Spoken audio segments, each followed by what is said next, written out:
breaking news. Kash Patel is nominated to be the FBI director. Patel, Bongino, that sought out every podcast microphone to talk about the Epstein list. The names are finally going to get released. So according to your testimony yesterday and in this committee, according to the evidence the FBI has, the number of names on the list are zero. Other than Epstein and Ghislaine Maxwell, your testimony in the Senate and here is that according to the evidence you have, the number of other names is zero. If someone spent years telling you there was a locked room full of names, and then, the moment they finally got the key, they opened the door and told you the room was empty, would you question the room or the person who promised what was inside it? What exactly were you supposed to believe? And more importantly, what exactly just vanished in front of you? This is not a normal congressional hearing. This is a collision between years of public certainty and 5 minutes of sworn testimony that quietly erased it. Because by the time Jared Moskowitz took the microphone, Kash Patel had already done something remarkable for nearly 5 straight hours. He survived. He didn't collapse under pressure. He didn't contradict himself outright. He did what experienced witnesses do when they understand the terrain. He controlled it. He answered without answering, redirected without refusing, and built a rhythm that made even aggressive questioning feel contained. And that's exactly why what happened next matters. Because Moskowitz didn't come in with a classified file. He didn't bring a legal trap wrapped in technical language. He walked in holding a white binder, and then immediately told the room it was fake. Completely made up. And that should have been the moment everything fell apart, because fake evidence has no weight. But that's not what this was about. The binder wasn't the evidence. The expectation was. So Moskowitz did something far more dangerous. He didn't introduce new information. He reconstructed old belief. He took the audience back, not to documents, not to subpoenas, but to a timeline.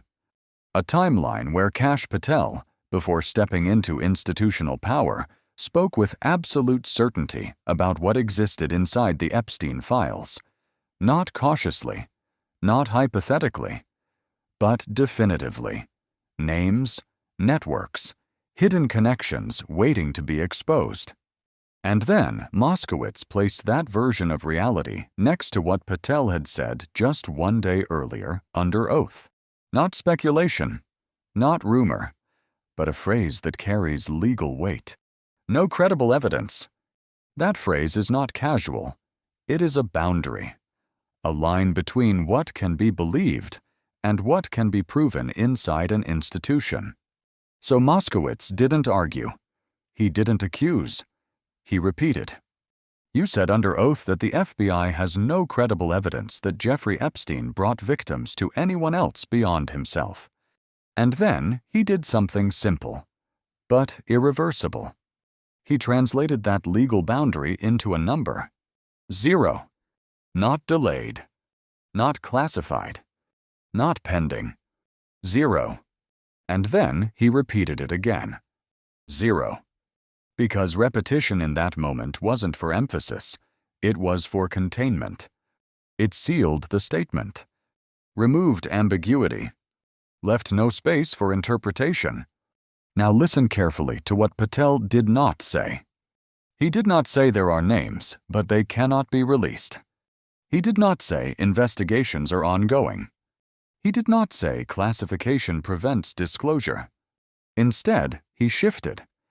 He said the Department of Justice does not release names of individuals against whom there is no credible evidence. That is not just an answer. That is a system defining its own reality. Because once the institution controls what counts as credible, it also controls what is allowed to exist. And in that definition, names don't just disappear publicly. They cease to exist officially. So now the contradiction is no longer subtle. On one side, years of certainty, repeated across interviews, podcasts, public statements, building a narrative that something larger was hidden. On the other side, one sentence under oath, built on a legal threshold, collapsing that narrative into a single number. 0. So here's the question you cannot avoid anymore. Was the promise wrong? Or did the standard change the moment power changed hands? Because those are not the same explanation. One is an error, an overstatement, a narrative that outran the evidence. The other is something far more uncomfortable, a system where the definition of evidence itself shifts depending on where you stand inside it. And Moskowitz understood that difference. So he didn't stay on the number. Because the number creates doubt, but doubt alone doesn't expose anything. To expose something, you have to force the system to apply its own rules in real time. So he pivoted. Fast, clean, deliberate. He moved away from what the FBI says it does not have and into what the administration insists is not real. And that shift matters because it turns a defensive answer into an active obligation. In July 2025, the Wall Street Journal reported that a birthday book prepared for Jeffrey Epstein included a letter bearing the signature of Donald Trump, placed alongside the outline of a woman's body. The response from the White House was immediate. Not cautious. Not partial. Absolute. The president said it was not his signature. No ambiguity. No hedging. Just denial. And then something happened that changed the nature of that denial completely. A lawsuit. Because when a sitting president claims that a published document contains a forged signature and then takes legal action over it, that claim is no longer political. It becomes legal exposure. Forgery of a presidential signature is not a media dispute. It is a potential federal offense, which means the moment that claim is made, a logical chain is triggered. If the claim is true, then someone committed a crime. If the claim is false, then someone else is lying at the highest level of government. There is no neutral space left. So Moskowitz didn't argue the authenticity of the document. He didn't speculate. He did something far more precise. He converted the denial into a test. He asked Patel a simple question. Have you seen the document? Patel said yes. And that answer matters more than it sounds. Because it removes distance. This is no longer hypothetical. The director of the FBI has seen the exact document the president is calling fake. So Moskowitz restated the denial, almost like entering it into evidence. The president says it's fake. The administration says it's fake. The press secretary says it's fake. Repetition again. Not for drama. For commitment. Because every time you repeat a claim like that, you tighten the obligation attached to it. And then he asked the question that changed everything. If this is a forged document, will you open an investigation into the Epstein estate for releasing it? Now stop there, because this is where the hearing stops being about the past and becomes about what happens next. This is no longer about what the FBI knows. This is about what the FBI is willing to do. Patel didn't answer immediately. He asked a question back. On what basis? And on paper, that sounds procedural. But in context, it reveals hesitation. Because the basis had already been stated. A forged signature of the President of the United States. If that is not sufficient to trigger an FBI investigation, then what exactly is? So Moskowitz didn't let the space expand. He locked it. Forgery of the president's signature. That is the basis. And then Patel answered. 3 words. Clear enough to enter the record. Sure, I'll do it. No qualifiers. No delay. No internal review language. Just commitment. And in that moment, something subtle, but critical, happened. Because now, within the same 5-minute exchange, under oath, in front of Congress, the director of the FBI has done 2 things. He has confirmed that, based on credible evidence, the number of additional names connected to Epstein's operation is 0. And he has agreed to open an investigation based on a claim that originates not from FBI evidence, but from a public denial issued by the administration itself. A number and a commitment. Now the question is no longer what he said. The question is how those two positions can exist at the same time, without breaking something underneath them. Because once you place those two positions side by side, the tension is no longer theoretical. It becomes structural. On one hand, when it comes to expanding the scope of Epstein's network, the standard is strict, controlled, and ultimately produces nothing. No additional names. No extended liability. No expansion beyond Epstein and Ghislaine Maxwell. On the other hand, when it comes to a document denied by Donald Trump, the threshold appears to shift. Suddenly, a claim, repeated publicly, is enough to justify investigative interest. No prolonged evidentiary debate. No narrowing language. No immediate containment. Just movement. And this is where the logic stops being comfortable. Because this is not about whether one case is stronger than the other. This is about consistency. If credible evidence is the gatekeeper of reality inside the FBI, then that gate has to function the same way in every direction. Otherwise, it's not a standard. It's a filter. And filters don't just organize information. They decide what gets seen and what disappears. So let's go back again. Back to the years of certainty. The interviews. The podcast appearances.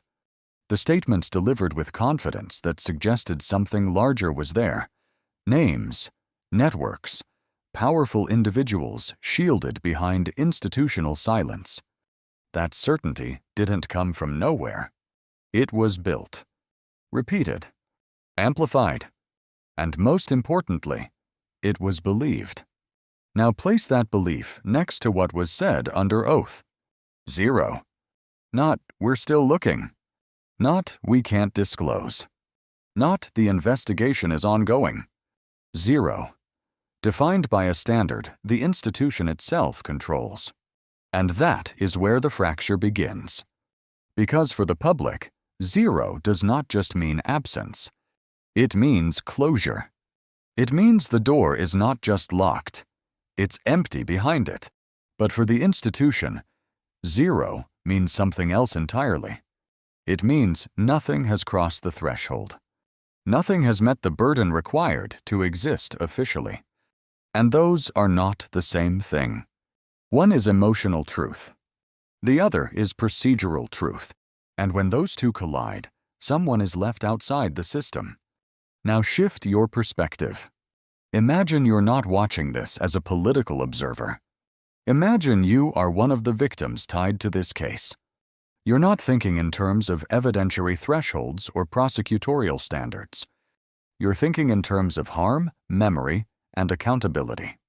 You were told, implicitly or explicitly, that the story was bigger than what had been prosecuted.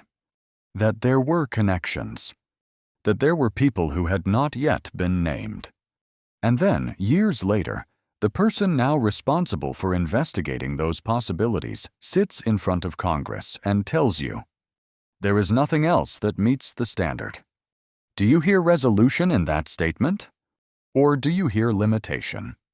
Because closure requires the full truth. But a threshold only recognizes what can be proven inside a system designed to protect itself from error. And that difference matters. Because in the very same exchange, when the question shifts to a potential forgery involving the president, the system does not respond with the same restraint. There is no immediate tightening of scope. No prolonged insistence on evidentiary sufficiency. There is a claim. And then there is a willingness to act on that claim. So the question becomes unavoidable now. Why does one scenario collapse under the weight of credible evidence, while another moves forward on the strength of a public denial? Because that is not just a difference in facts. That is a difference in thresholds. And thresholds are where power hides.